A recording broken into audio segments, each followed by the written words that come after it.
കാറ്റത്തക്കിളിക്കൊണ്ട് ഇന്നത്തെ എപ്പിസോഡിലേക്ക് എല്ലാവർക്കും സ്വാഗതം. അങ്ങനെ ചന്ദ്രനും ഭാര്യയും വന്നിങ്ങനെ ചാടിത്തുള്ളി ഇങ്ങനെ സംസാരിച്ചുകൊണ്ടിരിക്കുന്നത്. അപ്പം നിധി പറയും, ഒന്ന് നിർത്തുന്നുണ്ടോയെന്ന് പറയും.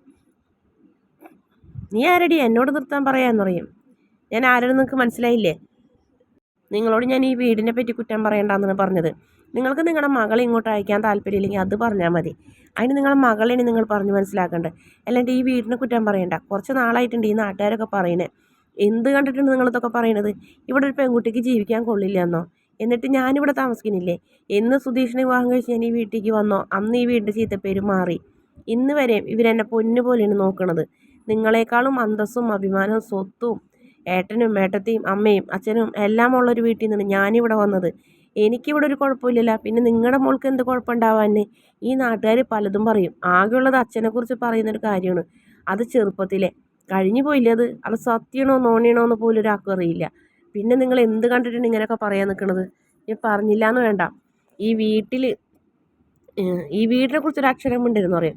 അയ്യോടി ഈ വീടിനെ കുറിച്ച് പറയും എന്ന് പറഞ്ഞ് ഞാൻ പറഞ്ഞല്ലോ, നിങ്ങളുടെ മകളെ ഇങ്ങോട്ട് വിടാൻ താല്പര്യമില്ലെങ്കിൽ അത് പറഞ്ഞാൽ മതി. അല്ലാതെ ഞങ്ങളെ വീടിനെ കുറിച്ചൊരു അക്ഷരം വിടരുത്. പ്രത്യേകിച്ച് എൻ്റെ വീടെന്ന് പറയും. അത് കേട്ടോടുകൂടി സുധീഷ് ആകെ വണ്ടറടിച്ചിരുന്നു. സുധീഷ് ഇങ്ങനെ സ്വപ്നം കാണുന്നു, റോസാപ്പൂവൊക്കെ തലയിൽ കൂടെ വീഴുന്നൊരു ഭാഗം. എൻ്റെ വീടെന്ന് പറയും. അപ്പം നമ്മുടെ നികേഷും അതുപോലെ തന്നെ സുധീഷും കൂടി കൈ കൊടുക്കുന്നൊക്കെ ഉണ്ട്. നിധിയുടെ ഒരേ ഡയലോഗ് കേൾക്കുമ്പോൾ സുഭാഷനും അച്ഛനും ഒക്കെ ഭയങ്കര സന്തോഷമാവുന്നുണ്ട്. അമ്മയും ചന്ദ്രനും ഭാര്യ ഇങ്ങനെ നാവറിഞ്ഞ് നിൽക്കണ്. പറഞ്ഞത് മനസ്സിലായില്ലേ? നിങ്ങളെ മകളെ ഇങ്ങോട്ട് കല്യാണം കഴിച്ച് അയക്കാൻ താല്പര്യമില്ലെങ്കിൽ വേണ്ട. ഈ നാട്ടുകാർ പറയുന്നത് വെറും നുണേനി. 5-6 മാസം കൊണ്ട് ഞാൻ ഈ വീട്ടിൽ ജീവിക്കുന്നുണ്ടല്ലോ. എനിക്ക് വല്ല ആപത്ത് പറ്റുമോ? അപകടം പറ്റുമോ? എന്നെ ഇവർ ആരെങ്കിലും എന്തെങ്കിലും ചെയ്തോ? ഞാൻ കണ്ട സ്വത്തുക്കളും അച്ഛനെയും അമ്മനെയും ഉപേക്ഷിച്ച് ഞാനിവിടെ സുധീഷിനെ വിവാഹം കഴിച്ച് ഈ വീട്ടിലേക്ക് വന്നിട്ടുണ്ടെങ്കിൽ അതിനർത്ഥം ഈ വീട്ടിലുള്ളവർ അത്ര നല്ലവരെന്ന് എനിക്ക് മനസ്സിലായത് കൊണ്ടൊന്നും മനസ്സിലായില്ലേ എന്നൊക്കെ ചോദിക്കും. അപ്പോൾ വീണ്ടും അവർ നാവറങ്ങണം. ഈ വീട് നല്ലതെന്ന് വെച്ചിട്ട് എൻ്റെ മോളെ ഇങ്ങോട്ട് കല്യാണം കഴിച്ച് അയക്കണമെന്നാണോ നീ പറയുന്നതെന്ന് പറയും. വേണ്ട, നിങ്ങളെ മകളാണ് ഇവിടെ വന്നു കഴിഞ്ഞിട്ട് സുധീഷിന് ഇഷ്ടമല്ല, ഹരീഷിന് ഇഷ്ടമാണെന്ന് പറഞ്ഞത്. അല്ലാണ്ട് ഹരീഷ് അവിടെ വന്നല്ലല്ലോ പറഞ്ഞത്. അതുകൊണ്ടല്ലേ ഇവരിവിടെ പ്രശ്നം ഉണ്ടാക്കിയത്. ഒരു കാര്യം കൂടി മനസ്സിലാക്കുക, നിങ്ങൾക്ക് ഇഷ്ടമുണ്ടെങ്കിൽ മാത്രം നിങ്ങളെ മകളെ കല്യാണം കഴിച്ച് വിട്ടാൽ മതി. അല്ലെങ്കിൽ നിങ്ങളുടെ മകളെ നിങ്ങൾ ഉപദേശിച്ച് നേരെയാക്കണം. അല്ലാതെ ഇവിടെ വന്ന് കിടന്ന് തുള്ളല്ല വേണ്ടത്. മനസ്സിലായോ എന്ന് ചോദിക്കും. എന്നിട്ട് വീണ്ടും പിന്നെ പറയുന്നത്, എപ്പോഴും അതെ നാട്ടുകാർക്ക് ഒരേ ഒരു കാര്യം പറയില്ല, ഈ വീട് കൊള്ളൂല, അങ്ങനെ ഇങ്ങനെയാണ്. എന്ത് കണ്ടിട്ടാണ് ഇവരിങ്ങനെ പറയണത്? ഞാനൊരു പെണ്ണല്ലേ, എനിക്കറിഞ്ഞൂടെ ഞാൻ ഈ വീട്ടിൽ താമസിക്കുന്നത് എനിക്ക് എന്തെങ്കിലും ദോഷമുണ്ടോ ഇല്ലേ എന്നുള്ള കാര്യം? എൻ്റെ ഒരു ആലിമാല പൊക്കി പിടിച്ച് വീണ്ടും പറയുന്നത്, ഞാൻ എന്ന് സുധീഷിനെ വിവാഹം കഴിച്ച് വീട്ടിലേക്ക് വന്നോ അന്ന് തുടങ്ങി ഈ വീടിൻ്റെ ചീത്തപ്പേര് മാറി എന്ന് തന്നെ നിങ്ങൾ കണക്കാക്കിയാൽ മതി എന്ന് പറയും. ഇനിയൊരു അക്ഷരം ഈ വീട്ടിൻ്റെ അവിടെ നിന്ന് മിണ്ടിയാലുണ്ടല്ലോ ഇറങ്ങിപ്പോക്കൊള്ളാം എന്ന് പറയും. മിണ്ടിയാ നീ എന്തെയ്യോടി, എൻ്റെ മുറ്റത്തുനിന്ന് കടന്നു പോകാൻ പറഞ്ഞേന്ന് പറഞ്ഞ് നീതി അങ്ങോട്ട് പൊട്ടിത്തെറിക്കും. അതോടുകൂടി ചന്ദ്രൻ വേഗം ഭാര്യനെ വിളിച്ചിട്ട് ഇങ്ങോട്ട് വാ, വലിച്ചുകൊണ്ട് പോകണം. അങ്ങനെ വലിച്ച് ഓട്ടോയിൽ കയറിപ്പോകും. അങ്ങനെ ഭയങ്കര സന്തോഷമാകും എല്ലാവർക്കും. സുഭാഷിനും മോളെ പിന്നല്ലാണ്ട് സുഭാഷ് ചേട്ടാ ഭ്രാന്ത് വരില്ലേ? എപ്പോഴെപ്പോഴും വീണ്ടും കുറ്റം പറഞ്ഞത് നിധി അകത്തേക്ക് കയറിപ്പോവും.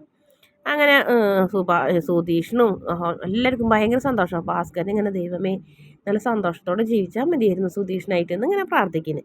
അതിനുശേഷം പിന്നെ കാണിക്കുന്നത് നീതുവിൻ്റെ വീടാണ്. നീതുവിൻ്റെ വീട്ടിൽ ഭയങ്കര ഇടി. ആങ്ങളെയും നീതുവും കൂടി അങ്ങോട്ടും ഇങ്ങോട്ടും പാത്രങ്ങൾ എറിയൽ, കുടം കൊണ്ടടിക്കൽ, ചൂല് കൊണ്ടടിക്കൽ. ഇങ്ങോട്ട് എത്ര കിട്ടുന്നുണ്ട് അതിൻ്റെ ഇരട്ടിയായിട്ട് നീതു അങ്ങോട്ടും കൊടുക്കുന്നുണ്ട്. അങ്ങനെ ഭയങ്കര വഴക്കെന്ന് പറഞ്ഞാൽ ഭയങ്കര വഴക്കായിട്ട് നടക്കണം. അപ്പോൾ അച്ഛനും അമ്മയും കയറി വരുന്നത്. രണ്ടുപേരെയും കൂടെ പിടിച്ചു മാറ്റുന്നുണ്ട്. എന്താ ഇവിടെ പ്രശ്നം, നിങ്ങൾ എന്തെങ്കിലും ചെയ്യണേന്നൊക്കെ ചോദിക്കുമ്പോൾ അതെ വെറുതെ ഇരുന്ന എന്നെ ഇവൻ തല്ലാൻ വന്നു. വെറുതെ ഇരുന്നൊന്നല്ല അമ്മ, ഇനി ആ ഹരീഷിനെ കാണരുതെന്ന് പറഞ്ഞതിനാണ് പറഞ്ഞു. എന്താടാ നീ വെറുതെ ഇരുന്ന് തിന്നണത് നീയന്? അവനെ നല്ലോണം പണിയെടുത്തിട്ട് ജീവിക്കണം, അന്തസ്സായൊരു ജോലിയുണ്ട്, അതുകൊണ്ട് ഞാൻ അവനെ കാണുകയും ചെയ്യും മിണ്ടുകയും ചെയ്യുന്നറിയാം. അപ്പം അമ്മ വീണ്ടും തല്ലുന്നു. നശിച്ചോള് കാരണം നാട്ടുകാരുടെ മുന്നിൽ നാണം കേടുന്നു. ഇങ്ങനൊരു സാധനം പെറ്റിട്ടപ്പോൾ തന്നെ വല്ല ഉമ്മത്തുംകായ കൊടുത്ത് കൊന്നാൽ മതിയായിരുന്നു എന്ന് പറഞ്ഞ് അവരും കുറേ തല്ലി നാണം കെട്ട് അവരും തിരിച്ചു പോകും. അതിനുശേഷം വീണ്ടും പിന്നെയും കിളിക്കൂടുന്ന് കാണിക്കുന്നത് സുധീഷും നിധിയും നികേഷും കൂടെ ലൂഡോ അങ്ങനെ എന്തോ ഗെയിം കളിക്കുന്നു. അപ്പോൾ സുധീഷ് എപ്പോഴും തോൽക്കുന്നുണ്ട്. നല്ല സൂപ്പർ കളിയാണല്ലോ ഇത്. എന്നിട്ടാണ് പിന്നെ എപ്പോഴും തോൽക്കണേന്ന് പറയുന്നത്. അങ്ങനെ അതിന് മുന്നേ തന്നെ വീട്ടിൽ വേറൊരു സംഭവം കൂടി ഉണ്ടാവുന്നുണ്ട്. നമ്മുടെ ഹരീഷിനെ വഴക്ക് പറയുന്നുണ്ട് സുഭാഷിയുടെ നീ ആ പെൺകുട്ടീനെ സ്നേഹിക്കുന്നതല്ലേ, ഇന്നലെ നാളെ പെൺകുട്ടിയെ വിവാഹം കഴിക്കേണ്ടതല്ലേ, സ്നേഹിക്കുന്നുണ്ടെങ്കിൽ അപ്പോൾ പിന്നെ അവരെ വീട്ടുകാർ വെറുപ്പിക്കാൻ നോക്കണ്ടേ എന്നൊക്കെ ചോദിക്കും. അപ്പം പറയും അത് എന്ന് വെച്ചിട്ട് അവളെ ഇഷ്ടമെന്ന് വിചാരിച്ചിട്ട് അവളെ വീട്ടുകാരെ വായിലിരിക്കണമെന്ന് കേൾക്കാൻ പറ്റില്ല, അങ്ങനെ എനിക്ക് ഈ വിവാഹം വേണ്ട എന്ന് പറയും. എടാ സുധീഷേ, നിന്നോടും കൂടി ചോദിക്കുന്നത്, നീ എന്തിനാടാ ഇവരെയും വിളിച്ച് അവളെ വീട്ടിൽ പോയി നോക്കും. എന്ത് നോക്കിയാൽ അപ്പോൾ സുധീഷ് ഇങ്ങനെ സ്വപ്നം കണ്ടിരിക്കുകയായിരിക്കുള്ളൂ. അപ്പോൾ നികേഷ് പറയും നീതുവിൻ്റെ വീട്ടിൽ പോയിരുന്ന് പറയും. അത് പിന്നെ നമ്മളെ വീട്ടിൽ വന്ന് അത്രയും വഴക്ക് പറഞ്ഞപ്പോൾ നമുക്കൊന്ന് പോകണ്ടേ? പോകണം, ഇങ്ങനൊരു മരക്കഴുതകളായല്ലോ എന്ന് പറയും. എന്നാലും നിധി പറഞ്ഞതാണ് സന്തോഷമായത്. നിധി രണ്ട് ഡയലോഗ് പറഞ്ഞപ്പോൾ നിധിന് ഇന്നത്തെ സീൻ തൂക്കിയതിട്ടാന്ന് പറയും. അത് പിന്നെ വീടിനെ കുറിച്ച് പറഞ്ഞപ്പോൾ ഞാനൊരു പെണ്ണല്ലേ, എനിക്ക് ദേഷ്യം വരും. ഇവിടെ പെണ്ണുങ്ങൾ വാഴില്ല എന്ന് പറഞ്ഞാൽ ഞാനിവിടെ വാഴുന്നില്ലേ, അതുകൊണ്ട് ഞാൻ പറഞ്ഞതെന്ന് പറയും. ആ താലിമാലപ്പൊക്കെ പിടിച്ചിട്ടുള്ള ഡയലോഗ് ഉണ്ടല്ലോ, അതങ്ങോട്ട് കലക്കി എന്നറിയാം. അപ്പം തന്നെ നികേഷ് നശിപ്പിച്ചു എന്നിങ്ങനെ പറയുന്നുണ്ട്. ആ സെക്കൻഡ് കൊണ്ട് തന്നെ നിധി വേഗം താലിമാല ഊരുണ്. അയ്യോ എൻ്റെ പൊന്ന് നിധി ഊരല്ലേ, ഞാനത് വെറുതെ പറഞ്ഞതാണ്, നീ അത് കഴുത്തിലിട് എന്ന് പറയും നികേഷ്. അപ്പം വേഗം നിധി താലിമാല ഊരിങ്ങായിട്ട് നമ്മുടെ സുധീഷിൻ്റെ കൈ കൊടുത്തിട്ട് വെച്ചോ, സൂക്ഷിച്ച് വെച്ചോ എന്ന് പറഞ്ഞിട്ട് കൊടുക്കും. അതോടുകൂടി വീണ്ടും സുഭാഷനും നികേഷിനും ഹരീഷിനൊക്കെ ദേഷ്യം വരും. ഇയാളെന്ത് മനുഷ്യനാണെന്ന് പറയും. ഇയാളെ തൊള്ള ചൊവ്വില്ല, അതുകൊണ്ടാണ് ഇങ്ങനെ, ഇയാൾ പറയുന്നതും പ്രവർത്തിക്കുന്നതും ഒക്കെ മണ്ടത്തരമെന്ന് പറയും. അത് സാരില്ലടാ, താലിമാല ഉരി തന്നാൽ എന്താ കുഴപ്പം, ഇതൊരാവശ്യം വരുമ്പോൾ അവൾ വീണ്ടും എൻ്റെ അടുത്ത് ചോദിച്ച് മേടിക്കും, അത് കഴുത്തിലിടും, നമുക്ക് വേണ്ടി അവൾ പറയും. കേട്ടില്ലേ, സുധീഷിൻ്റെ ഭാര്യയായിട്ട് വന്നു എന്നൊക്കെ പറഞ്ഞു കേട്ടില്ലേ. അപ്പോൾ അതുകൊണ്ട് തന്നെ അവൾ ഇനി നമുക്ക് വേണ്ടി കഴിഞ്ഞിട്ട് വായ തുറക്കും എന്നൊക്കെ പറയുന്നു. ഇങ്ങനെ ഒരു മണ്ടൻ, ഇവന് എന്തൊരു കഷ്ടമാണെന്നൊക്കെ പറഞ്ഞ് കഴിഞ്ഞിട്ട് സുഭാഷ് അങ്ങോട്ട് അകത്തേക്ക് പോകും. അതിന് ശേഷമാണ് കളിക്കാനിരിക്കുമ്പോൾ ഹരീഷ് പുറത്തേക്ക് പോകും. അപ്പോൾ ഹരീഷിനോട് നിധി പറയും, കുറച്ച് നേരം ഇരിക്കുക ഹരീഷെ കളിക്കാന്ന് പറയുമ്പോൾ, ഇല്ല ഏട്ടത്തി എനിക്കൊന്ന് കടയിൽ പോകണമെന്ന് പറയും. ഇന്ന് ഞായറാഴ്ച അല്ലേ, എന്തിന് കടയിൽ എന്ന് പറയുമ്പോൾ, അത് ഇടയ്ക്ക് ഒന്ന് പോകാൻ്റെ നീതുവിനെ കണ്ട് സംസാരിക്കാനാവും എന്ന് പറയും.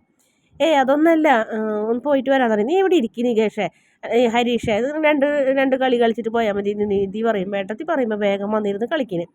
അങ്ങനെ കളിച്ചുകൊണ്ടൊക്കെ ഇരിക്കുമ്പോൾ നമ്മുടെ സുധീഷ് നികേഷിൻ്റെ ചവിട്ടി പറയണ, നമുക്ക് ബീച്ചിൽ പോയാലോ എന്ന് ചോദിക്കും. നമുക്ക് രണ്ടാക്കും അല്ല എല്ലാവർക്കും കൂടി എന്ന് പറയും. ഞാൻ പറഞ്ഞ നിധി കേൾക്കില്ല, നീ പറയുന്ന പറയും. ഞാനോ എന്ന് ചോദിക്കും. അപ്പോഴത്തേക്കും നിധി ചോദിക്കും, എന്താ ഏട്ടനും അനിയനും കൂടെ സ്വകാര്യം പറിച്ചില്ല. അതില്ല ഏട്ടത്തി, ഏട്ടത്തിനെയും കൊണ്ടിട്ട് ബീച്ചിൽ പോണ കാര്യം പറഞ്ഞതാ. ഏട്ടത്തിനെയും കൊണ്ടാ? അല്ല, നമുക്കെല്ലാവരും കൂടെ ബീച്ചിൽ പോണ കാര്യം പറഞ്ഞത് ഏട്ടൻ എന്ന് പറയും. അതിനെന്താ പോകാലോ എന്ന് പറയും. അപ്പോൾ ഹരീഷ് പറയും, ഞാനില്ല, എനിക്ക് കുറച്ച് പണികളുണ്ടെന്ന് പറയും. ആ സുഭാഷ് എന്ന് പറയും, എന്താ ഇവിടെ ഒരു ചർച്ച, അതായത് സുഭാഷ് ഏട്ടാ നമുക്ക് എല്ലാവരും കൂടെ ബീച്ചിൽ പോയാലോ എന്നിങ്ങനെ നിധി പറയും. അതിനെന്താ മോളെ, നമുക്ക് പോകാമെന്ന് പറയും. എല്ലാവരും റെഡി ആയിക്കോളാൻ പറയും. അപ്പോൾ ഹരീഷ് പറയും, ഞാൻ പോയിട്ട് വരാമെന്ന് പറയും. ഏട്ടാ നിനക്ക് വർക്ക്ഷോപ്പ് ഉണ്ടോ, ഞായറാഴ്ച അല്ലേ എന്ന് പറയും. ഒരു വണ്ടി പണിത് കൊടുക്കാൻ എൻ്റെ അത്യാവശ്യമാണ് ഏട്ടാന്ന് പറയും. എന്നാൽ ശരി, നീ പൊക്കോന്ന് പറയും. അപ്പോഴത്തേനും സന്തോഷത്തോടെ സുധീഷ് ഗെയിം കളിക്കുന്നത് അങ്ങനെ കരുക്കളൊക്കെ അങ്ങോട്ടും ഇങ്ങോട്ടൊക്കെ തട്ടി വലിച്ചെറിയും. അപ്പോൾ ഹരീഷ് ഇയാൾ എന്തി കാണിച്ചത് കണ്ടില്ലേ, ഇനി കളിക്കേണ്ട നേരത്തെ ഈ സാധനം അന്വേഷിക്കുക, ഇനി ഇതൊന്നും ആവശ്യമുള്ളതല്ലേ എന്ന് പറയും. അത് ശരിയല്ല, എല്ലാം പറക്കി വെച്ചതിന് ശേഷം സുധീഷ് ഒരുങ്ങിയാൽ മതി എന്ന് നിധി പറയുമ്പോൾ സുധീഷ് ആകെ പെട്ട് പോകുന്നു. എന്നിട്ട് കട്ടിലിൻ്റെ അടിയിലും മേശയുടെ അടിയിൽ നിന്നൊക്കെ ആ സാധനങ്ങളൊക്കെ പറക്കി കറക്റ്റാക്കി വെക്കുന്നുണ്ട്.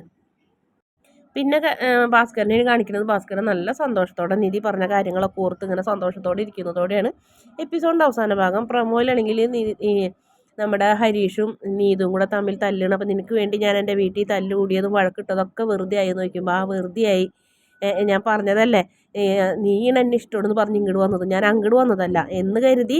നീ എന്നെ ഇഷ്ടമെന്ന് പറഞ്ഞപ്പോൾ ഞാൻ നിന്നെ തിരിച്ച് ഇഷ്ടമെന്ന് പറഞ്ഞു എന്ന് കരുതി എൻ്റെ വീട്ടുകാരെന്തെങ്കിലും പറയാൻ എൻ്റെ വീട്ടിലേക്ക് കയറി വരാനോ ഞാൻ സമ്മതിക്കില്ല നീതു എന്ന് പറയും. അപ്പോൾ നിനക്ക് വേണ്ടി ഞാൻ തല്ലുണ്ടാക്കിയതും തല്ലുകൊണ്ടതും വെറുതെ ആയോ?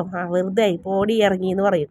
അങ്ങനെ രണ്ടുപേരും കൂടെ വീണ്ടും പിണങ്ങുന്നൊരു ഭാഗമാണ് കാണിക്കുന്നത്. വീഡിയോ ഇഷ്ടപ്പെട്ടാൽ ചാനലൊന്ന് സബ്സ്ക്രൈബ് ചെയ്ത് സപ്പോർട്ട് ചെയ്യണേ.